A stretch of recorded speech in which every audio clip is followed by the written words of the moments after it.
There's a moment most people never talk about. It's the moment you realize that no matter how hard you work, no matter how many extra hours you add, your money situation doesn't really change. You earn more, but somehow you don't feel richer. Your stress stays the same, your savings barely move, and every unexpected expense still feels like a punch to the gut. At first, you think the solution is obvious. I just need more income. So you push harder. You take on overtime. You chase promotions. You start side hustles. You stock income streams like everyone online tells you to do. And yes, your income number goes up. But something strange happens along the way. Your life gets heavier. Your schedule fills up. Your mental energy drains faster. And somehow, the extra money disappears just as quickly as it arrives. Not because you're irresponsible, but because income alone doesn't fix a broken system. That's when a quiet shift happens, the kind that changes everything, if you notice it.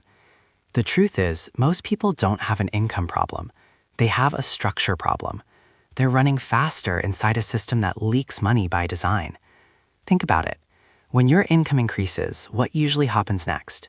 Your rent gets nicer, your car gets newer, your subscriptions multiply. Your lifestyle quietly expands to absorb every extra dollar. This isn't weakness, it's human behavior.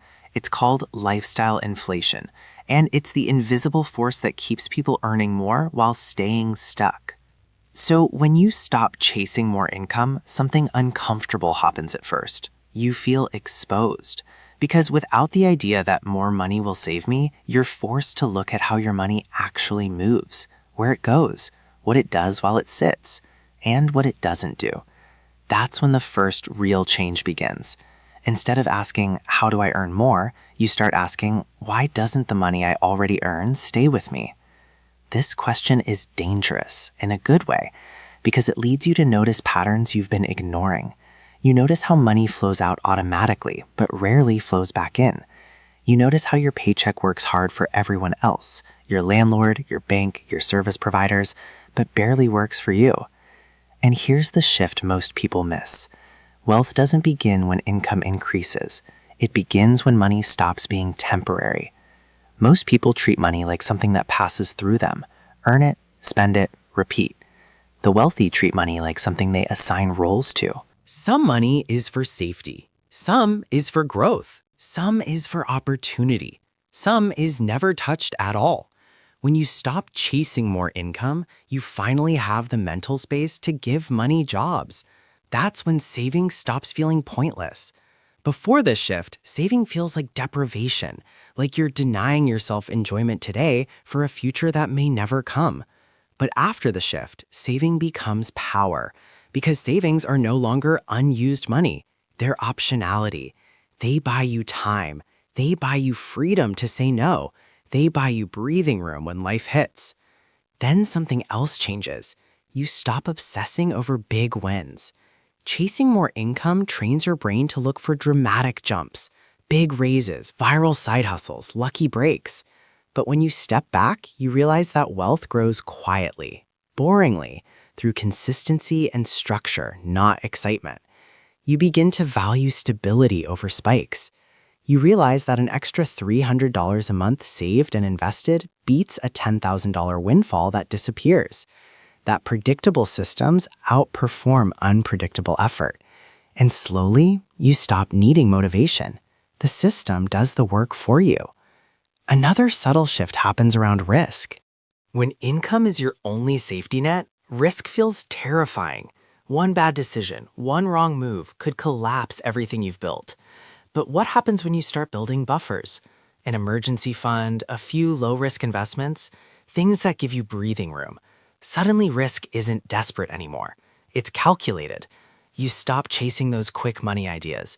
You stop jumping from one strategy to the next, reacting emotionally to every market headline. Instead, you start thinking in decades, not months. And this is where investing finally clicks.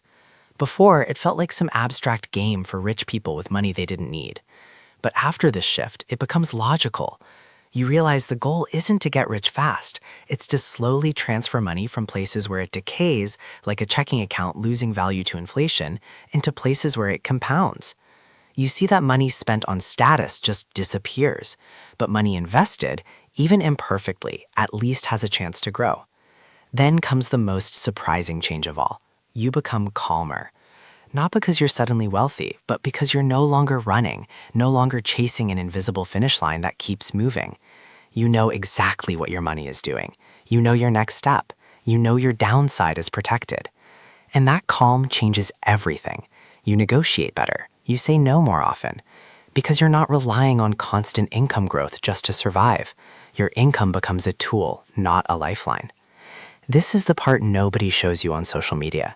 Because it's not flashy, there's no screenshot, no Lamborghini. It's the moment you stop chasing more income and start building something far more powerful: control. Control over your cash flow, your time, your future. And here's the final truth. You don't need to earn more to start this. You just need to pause, to look, to give every dollar a purpose beyond consumption. Most people never do this. They stay busy, hoping the next raise will fix everything. But a small group makes a different choice. They stop chasing. They start designing. Because money doesn't change when income rises. It changes when behavior does. And once that happens, nothing ever looks the same again.